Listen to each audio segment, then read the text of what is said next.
She said, "Why do you always have to know where I am?" When I asked about her evening plans, I said, "You're right, that's controlling." Then I stopped asking and stopped sharing my location. She panicked when she realized I'd been in Vegas all weekend.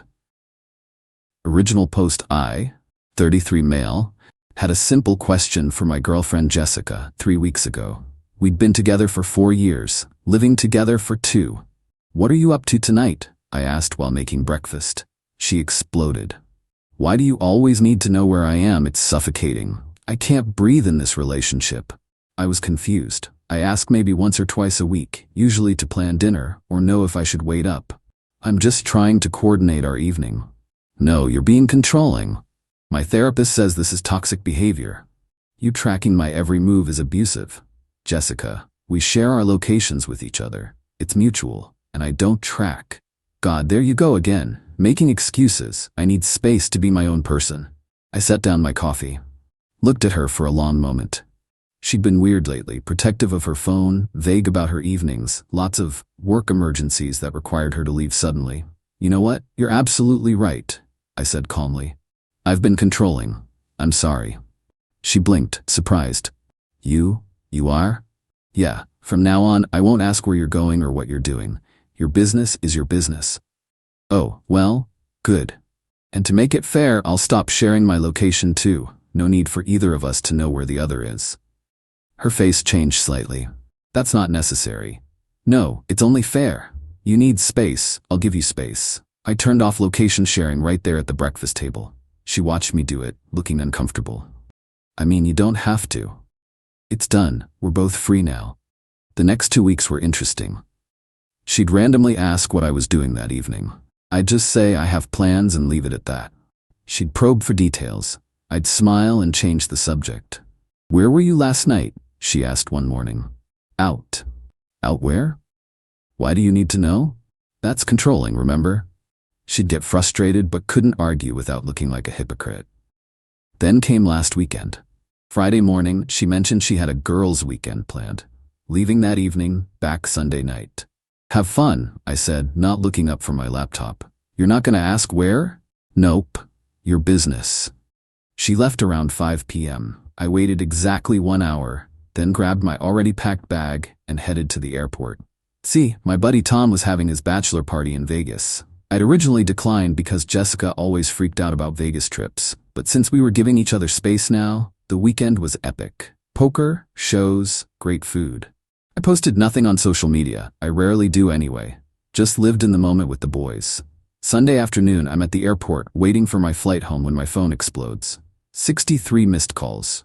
Over 100 texts, all from Jessica. "Where are you?" "This isn't funny anymore. I'm at the apartment and you're not here. Your location is off. Answer your phone. I'm calling the police. Are you okay?" I texted back, "I'm fine. Out with friends. Be home later." Phone immediately rings. I let it go to voicemail. She calls again and again. Finally, I answer. "Where the hell are you?" she screams. "Why do you need to know? That's controlling." "This is different. You've been gone all weekend." "So have you. I told you I was having a girls' weekend, and I'm having a boys' weekend." "Where? Doesn't matter. I'll be home tonight. If you don't tell me where you are right now, we're done. Okay?" Silence. "Okay? That's it?" "Yeah. If you need to control where I am, we're not compatible. I thought you wanted space." She hung up. Got home around 10 p.m. She was on the couch, furious and crying. "Vegas," she said, holding up her phone. "Tom's girlfriend posted a story. You were in Vegas." "Yep." "You went to Vegas without telling me?" "You went somewhere without telling me too." "I was at a spa retreat with my sister." "Cool. I was at a bachelor party with friends." "That's completely different." "How?" Because Vegas is, you could have been doing anything." "Like what?" "Strippers. Gambling. Cheating." "Did you cheat at your spa retreat?" "What? No." "Then why would you assume I did?" "Because it's Vegas." "So you trust me conditionally, based on geography?" She couldn't answer that. "Here's the thing. I didn't do anything wild in Vegas. Played some poker, saw a Cirque show, ate too much at buffets. The most scandalous thing was Tom getting sick from mixing whiskey and sushi. But Jessica's reaction told me everything about how she views trust in our relationship. Update 1. It's been 4 days since the Vegas revelation, and things have escalated in ways I didn't expect. Monday morning, Jessica tried a new approach. Full girlfriend mode, made my favorite breakfast, super affectionate, kept calling me baby. So we're good now, right? We can share locations again? Why would we do that? I asked. You said it was controlling. I overreacted. It's actually nice knowing where each other is, for safety. But you felt suffocated. I don't want to suffocate you.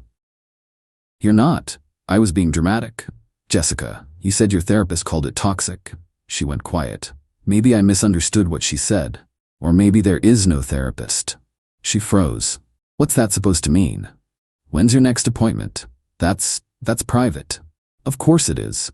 Later that day, I get a call from her best friend Megan. What did you do to Jessica? She's a mess. I went to Vegas for a bachelor party.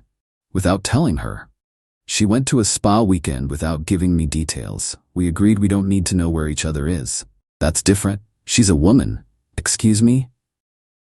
Women need to know where their boyfriends are, for emotional security. But men don't need the same. Men who need to know where their girlfriends are every second are controlling. That's an interesting double standard. It's not a double standard, it's just how relationships work. According to who? She hung up on me. Tuesday, Jessica's mom called. They tag-teamed me. Jessica tells me you're being emotionally abusive. By respecting her need for space, by disappearing to Las Vegas. I didn't disappear. I went on a planned trip with friends. She's your girlfriend. She has a right to know.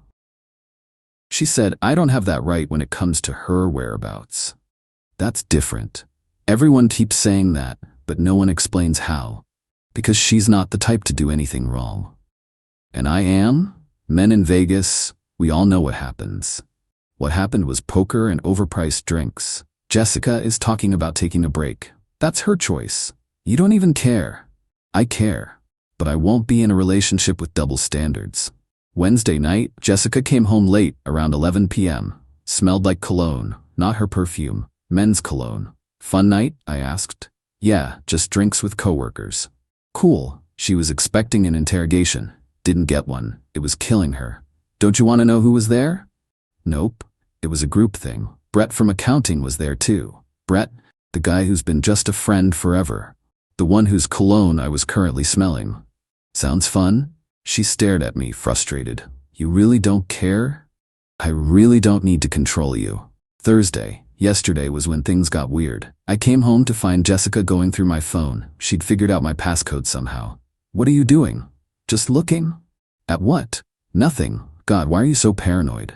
I took my phone back. You just broke into my phone and I'm paranoid. I wasn't breaking in. Couples share phones. Since when? Since always, unless you have something to hide. Like you hiding your phone lately? I haven't been hiding anything. I pulled up her Instagram. She'd been tagged in a story from 2 weeks ago, at a club, dancing very close with Brett. The weekend she said she was too tired to go out. Explain this. Her face went red. You're stalking my social media now? It's public. Your friend tagged you. We were just dancing. As friends. In a relationship, you tell your partner when you're going clubbing with other men. You're being controlling again. No, I'm pointing out your double standard. You can't handle me going to Vegas with the boys, but you're grinding on Brett at a club. That's different. There's that word again. She grabbed her keys and stormed out. Came back 2 hours later. Drunk. You know what your problem is? She slurred. You don't fight for me. You don't care enough to be jealous. You're drunk. Go to bed.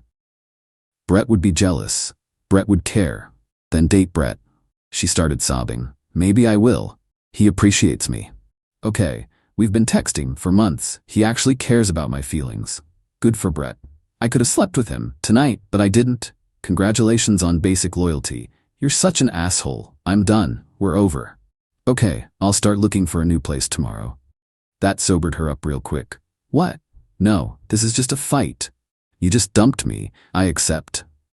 I didn't mean it. You meant it enough to say it. You can't just leave. Watch me. This morning she's been panic texting from work.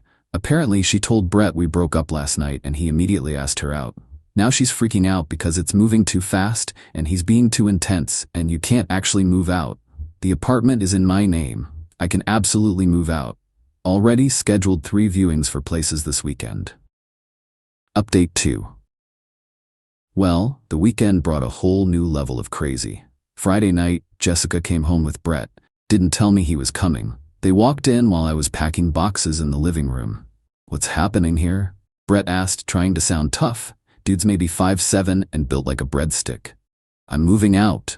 You two have fun." Jessica looked panicked. "You're not actually leaving." "Viewings tomorrow. Found a nice place downtown." Brett stepped forward. "Actually, bro, maybe Jessica should keep the apartment. It's the gentlemanly thing to do." I laughed. "Brett, the lease is in my name. I pay the rent.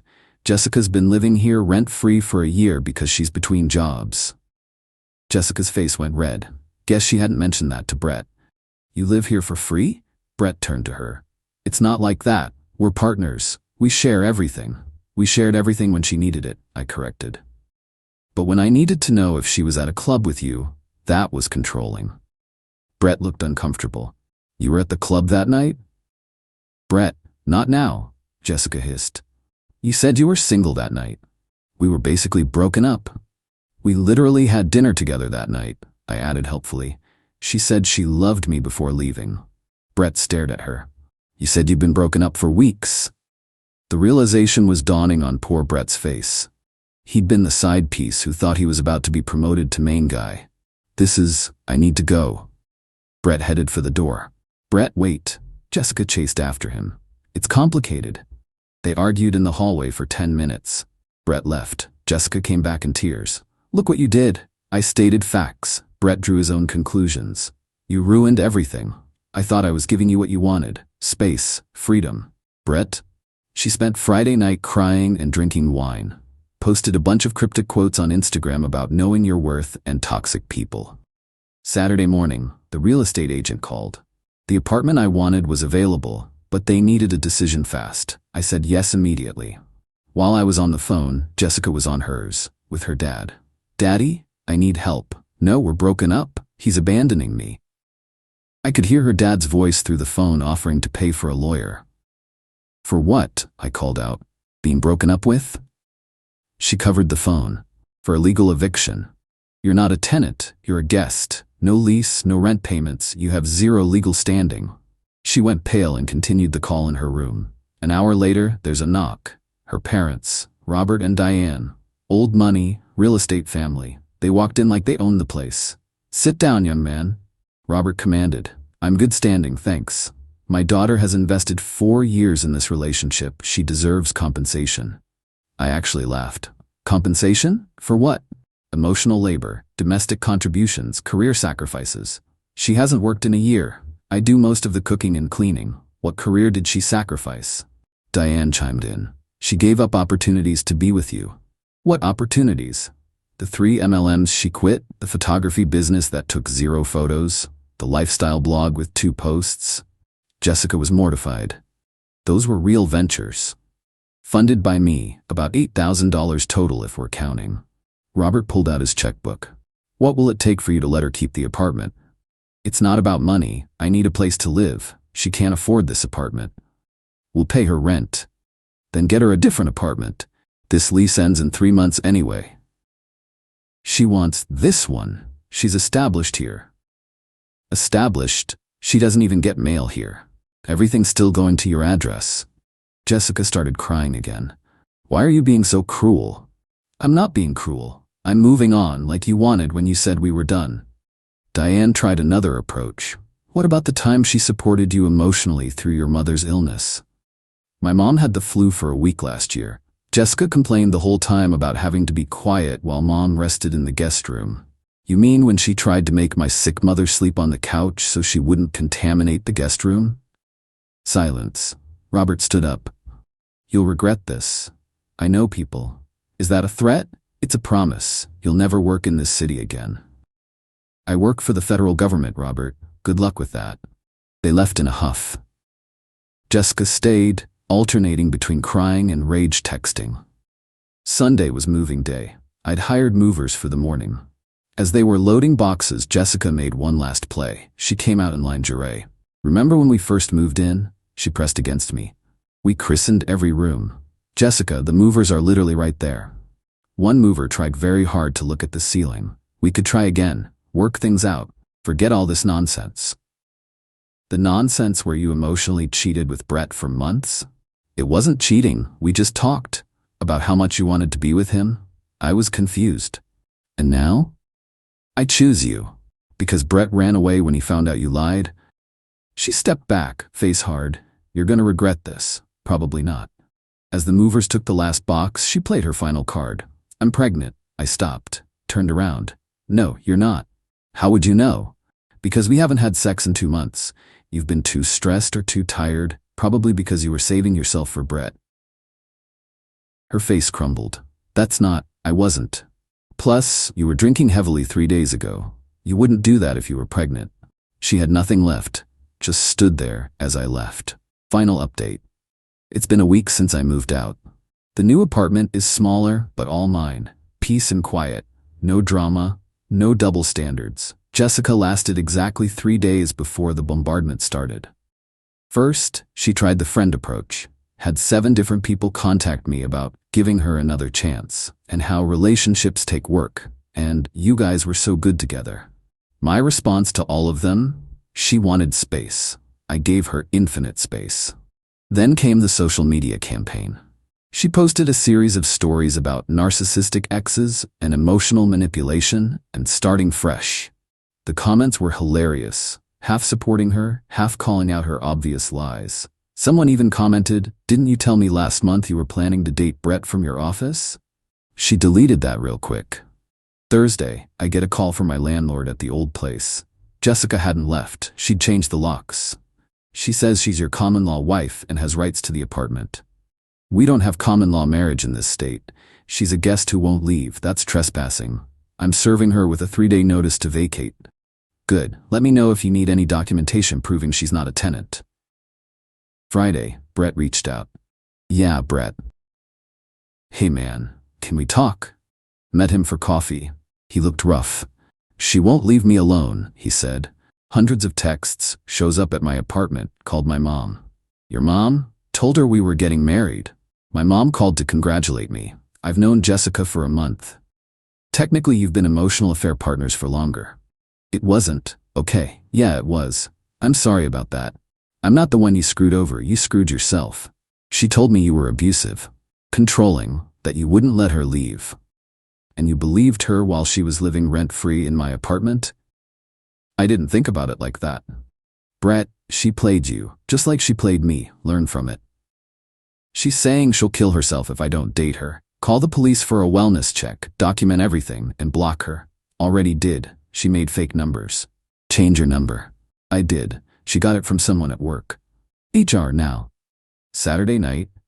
I'm watching the game when I hear banging on my door. Look through the peephole. Jessica, drunk, with her sister Ashley. I called through the door. You need to leave or I'm calling the cops. I know you're in there. We need to talk. No, we don't. I'm homeless because of you. Your parents literally own 12 properties. They won't let me move back in. Not my problem.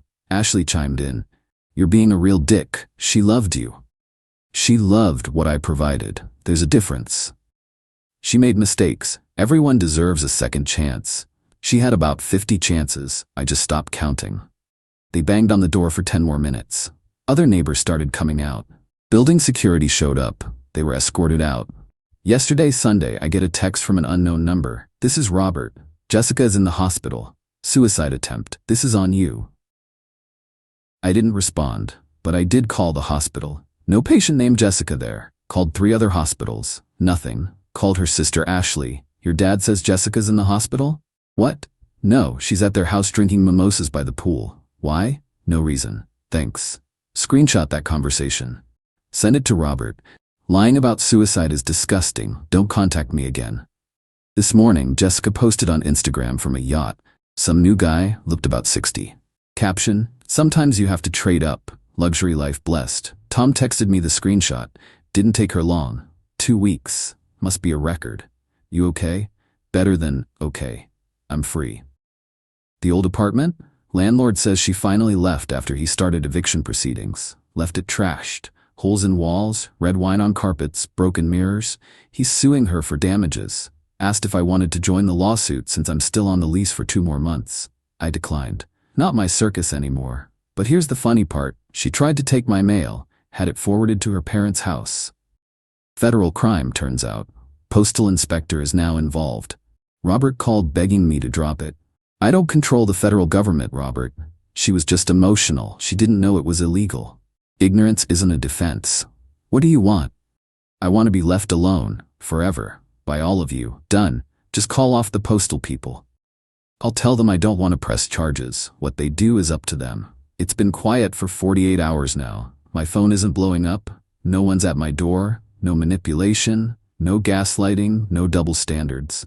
I'm sitting in my small, peaceful apartment, watching the game, eating takeout. My location is off. No one knows where I am or what I'm doing. And it's perfect. Jessica wanted me to stop being controlling by caring about where she was. So I stopped caring altogether. She thought she could have her cake and eat it too. Freedom for her, surveillance on me. Bread on the side, me paying the bills. The Vegas weekend wasn't about revenge. It was about equality. If she didn't need to tell me her whereabouts, I didn't need to tell her mine. Simple as that. But she couldn't handle the equality. Because it was never about control or space or freedom. It was about her wanting to do whatever she wanted while keeping me as a safety net. The safety net is gone now. She's some old dude's problem. Or he's hers.